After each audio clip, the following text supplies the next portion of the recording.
Hello, citizens of the world. We are anonymous.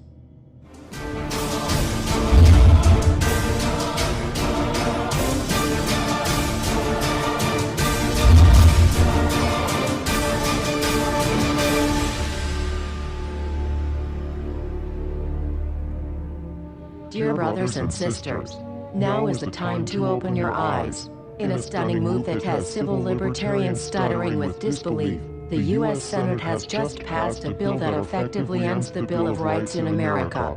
The National Defense Authorization Act is being called the most traitorous act ever witnessed in the Senate, and the language of the bill is cleverly designed to make you think it doesn't apply to Americans. But toward the end of the bill, it essentially says it can apply to Americans if we want it to. Bill summary and status.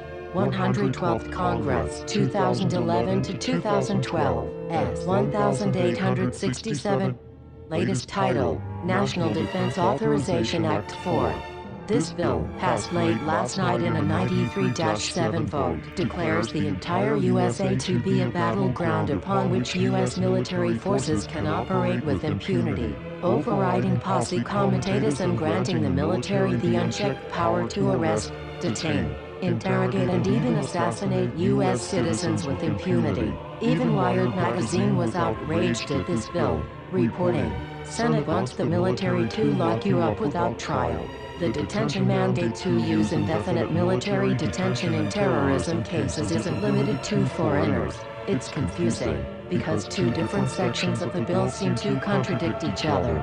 But in the judgment of the University of Texas Robert Chesney, a nonpartisan authority on military detention, U.S. citizens are included in the grant of detention authority. The passage of this law is nothing less than an outright declaration of war against the American people by the military-connected power league. If this is signed into law, it will shred the remaining tenets of the Bill of Rights and unleash upon America a total military dictatorship, complete with secret arrests, secret prisons, unlawful interrogations, indefinite detainment without ever being charged with a crime, the torture of Americans and even the legitimate assassination of U.S. citizens right here on American soil. If you have not yet woken up to the reality of the police state we've been warning you about, I hope you realize we are fast running out of time. Once this becomes law, you have no rights whatsoever in America, no due process, no First Amendment speech rights, no right to remain silent, nothing. The U.S. Senate does not want us to speak. I suspect even now orders are being shouted into telephones and men with guns will soon be on their way. Why? Because while the truncheon may be used in lieu of conversation, words will always retain their power. Words offer the means to meaning, and for those who will listen, the enunciation of truth. And the truth is, there is something terribly wrong with this country, isn't there? Cruelty and injustice, intolerance and oppression, and where once you had the freedom to object, to think and speak as you saw fit, you now have censors and systems of surveillance coercing your conformity and soliciting your submission. How did this happen? Who's to blame? Well, certainly there are those who are more responsible than others, and they will be held accountable. But again, truth be told, if you're looking for the guilty, you need only look into a mirror. I know why you did it. I know you were afraid. Who wouldn't be? War, terror, disease. There were a myriad of problems which conspired to corrupt your reason and rob you of your common sense. Fear got the best of you, and in your panic, you turned to the now president in command, Barack Obama. He promised you order. He promised you peace. And all he demanded in return was your silent, obedient consent.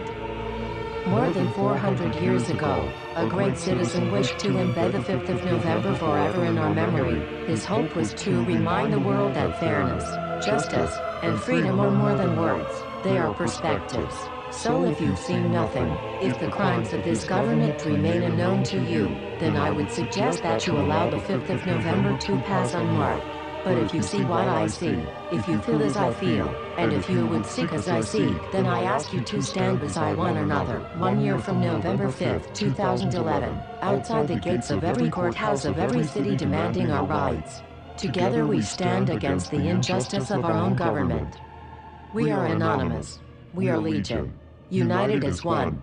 divided by 0. We do not forgive censorship. We do not forget oppression. U.S. Senate. Expect us.